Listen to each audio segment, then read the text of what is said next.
Most people assume countries trade with each other using their own currencies. But in reality, a huge portion of global trade happens in US dollars. When a German company is buying goods from South Korea, they often pay using US dollars. When an oil shipment is sent from the Middle East to Asia, it's usually priced and sold in dollars. Even when the United States is not involved in the transaction at all, the dollar is still typically the currency being used. And this gives the United States an enormous advantage because it allows the US to borrow money cheaper than almost any other country, run massive deficits, and even impose financial sanctions that affect countries across the world. But that dominance, it's not guaranteed forever because slowly other countries are starting to build alternatives. And if the dollar ever loses the global role, the impact, it wouldn't just affect the United States, it would reshape the entire global economy. And by the end of this video, you'll understand how the US dollar came to dominate the world and what happens if that dominance starts to fade. The story of how the US dollar came to become so powerful, it starts after World War II. At the end of World War II, Europe and Asia were devastated, but the United States, with its economy intact, it held about 2/3 of the world's gold reserves. And this was back when the entire world was still on the gold standard. So this gave the US enormous financial power. So after World War II, at a conference called Bretton Woods, the global monetary system was redesigned. The US dollar was pegged to gold at $35 per ounce, and every other major currency was pegged to the dollar. This effectively made the dollar as good as gold. Countries could trade with each other using US dollars, knowing these dollars could always be exchanged for gold. And for a while, that system worked. But by the late 1960s, the United States started running massive deficits, especially during the Vietnam War and by just kind of spending more on social programs. And eventually, the US began issuing far more dollars than it had gold to back them. And other countries, they started to notice. France in particular began demanding gold in exchange for its dollars. And eventually the system broke. On August 15, 1971, President Nixon suspended gold convertibility. The dollar was no longer backed by gold. It became a pure fiat currency, backed only by the credit of the US government. Normally, that might have destroyed confidence in the currency. But the dollar didn't collapse because the US economy was still the largest and strongest in the world. And there simply wasn't a credible alternative. And then something else reinforced dollar dominance called the petrodollar system. After the 1973 oil shock, the US reached an agreement with Saudi Arabia and other oil producers. The deal was simple. The United States would provide military protection, and in return, oil would be priced and traded exclusively in US dollars. Oil exporters would then recycle those dollar revenues, known as petrodollars, into the US financial markets, especially treasury bonds. This created permanent global demand for dollars. If you wanted to buy oil, you needed US dollars. And for the last 50 years, that system has been a key foundation of dollar dominance. So, how does the dollar actually control the global economy?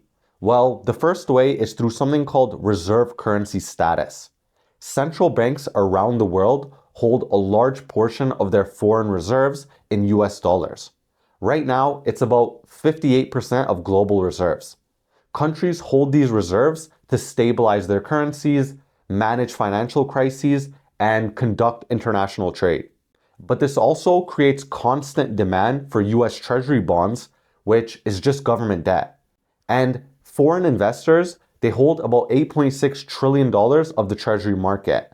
And all of that demand for US debt, it helps keep US borrowing costs lower than they otherwise would be. A huge share of global trade is also priced in dollars, even when the United States is not involved. And roughly half of all international payments on the SWIFT network are in dollars. That means if you want to participate in global trade, you need access to dollars. The SWIFT network, it's just a secure messaging system banks use to send payment instructions to each other. It's how banks talk to each other to move money across borders. And it's based on US dollars. You can also see the power of the dollar in global debt markets. A large share of global debt is issued in dollars. About 64% of international debt is dollar denominated. Countries and companies, they borrow in dollars because US financial markets are the deepest and most liquid in the world. But this creates a problem. If a country earns revenue in its own currency, but owes debt in dollars, a rising dollar makes that debt more expensive to repay. That creates global dependence on dollar stability. Most major commodities are also priced in dollars. We talked about the petrodollar, but it's not just oil and gas. A lot of metals and agricultural products are also priced in dollars as well. So if a country needs to import energy or raw materials, it usually needs to buy dollars to do it. That creates another source of global demand for US currency. The dollar also dominates global currency trading. About 88% of all foreign exchange transactions involve the US dollar. That's because traders, they prefer the currency with the deepest liquidity, and the dollar is the most liquid currency in the world. All of this creates a self-reinforcing cycle. Everyone uses the dollar because everyone else already uses the dollar. So, how does all of this actually benefit the United States? Well, the advantages show up in several ways, but one of the main benefits is cheaper borrowing. Because governments and investors around the world hold dollars as reserves, they also buy large amounts of US Treasury bonds. That constant demand helps keep US interest rates lower than they otherwise would be. That allows the US government to borrow more money at cheaper rates than almost any other country. It's the reason we can be over $30 trillion in debt right now, and we don't have a financial crisis, and people are still willing to buy our debt. A second major advantage is we have no currency risk. The United States borrows almost entirely in its own currency. A lot of other countries can't do that, and most other countries, they borrow in US dollars, but they earn revenue in their local currency. So if their currency falls against the dollar, like we talked about earlier, the debt becomes a lot harder to repay. The US doesn't face that problem. This also allows the US to run massive trade deficits. The US has been running trade deficits for decades. Typically, it's between $600 to $800 billion per year, but those dollars, they don't just disappear from our economy. Foreign countries earn dollars by exporting and selling their products to the US, but instead of converting those US dollars back into their own currencies, they typically invest those dollars back into US assets, especially treasury bonds. So the global demand for dollars helps finance US deficits. Our dollar dominance also gives the US incredible sanctions powers. Because so many international transactions use dollars and they pass through US-linked financial systems, the United States can cut countries off from the global financial network. We've done this with Russia, Iran, Venezuela, and North Korea. Even transactions between two foreign countries can fall under US jurisdiction if they use the dollar system. This gives the US enormous geopolitical leverage. But US dollar dominance, it's not completely static, and a lot of people agree that it's slowly eroding away. If you look at 2001, the dollar made up about 72% of global foreign exchange reserves. Today, it's closer to 58%. Yes, it's still dominant, but it's clearly lower. So, where did that share go that we lost? It did not go to the euro and it did not go to the yen. Instead, central banks have been diversifying into smaller currencies and gold. Gold holdings in particular have risen sharply among emerging market central banks. There's a good reason for that too. It's because gold can't be frozen and it can't be sanctioned. Countries are also building alternative financial systems. The BRICS countries, Brazil, Russia, India, China, and others, they have been trying to reduce their dependence on the dollar. And they're increasingly settling trade directly in local currencies. China and Brazil now conduct some trade in yuan and reals, and India has been purchasing Russian oil with rupees. China has also developed CIPS, a cross-border payment system designed to process international transactions in yuan to replace what we talked about earlier, SWIFT. These systems are still much smaller than the dollar network, but they represent early attempts to build alternatives. Geopolitical tensions are also pushing some countries to diversify. Over the last decade, the United States has expanded the use of financial sanctions. Countries like Russia, Iran, and Venezuela have been cut off from parts of the dollar system. This has made a lot of governments nervous of relying too heavily on a financial system controlled by another country. So they're all gradually building their own payment channels and using different reserves like gold that weaken their dependence on US dollars. But that doesn't mean the dollar is about to collapse, because to be honest, there still isn't a clear replacement. If you look at the euro, it's the second largest reserve currency.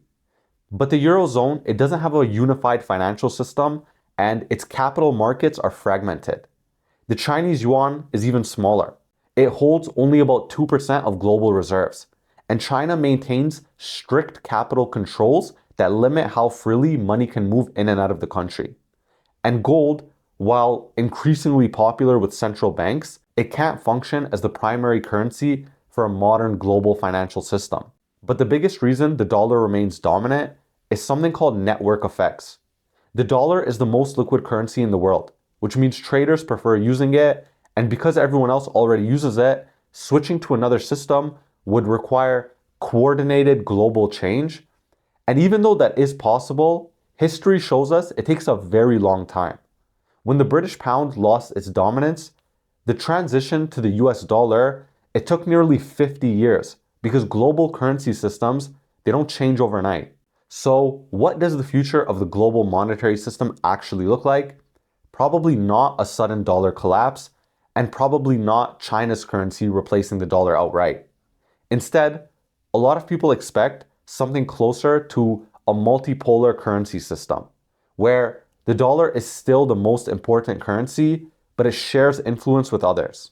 In this kind of system, different regions could rely on different currencies, and the dollar might still remain dominant in the Americas, but the euro could become dominant in Europe, and parts of Asia and emerging markets, they might increasingly use a mix of dollars or yuan or even like regional currencies. In this scenario, the dollar would still be the largest currency in the system, but its share of global reserves could gradually fall from 58% today to something closer to 40 or 45%. But transitions like this, they do create instability. The last major currency shift from the British pound to the US dollar, it took a long time and it was accompanied by financial crises, war, and geopolitical upheaval. Today's global financial system, it's even more complex. There are a lot more cross-border capital flows, a lot larger debt levels, and massive derivative markets tied to global currencies. That means any gradual shift in the monetary system, it could cause a lot of conflict and adjustment between countries. Not necessarily collapse, but a slow transformation of the global financial system.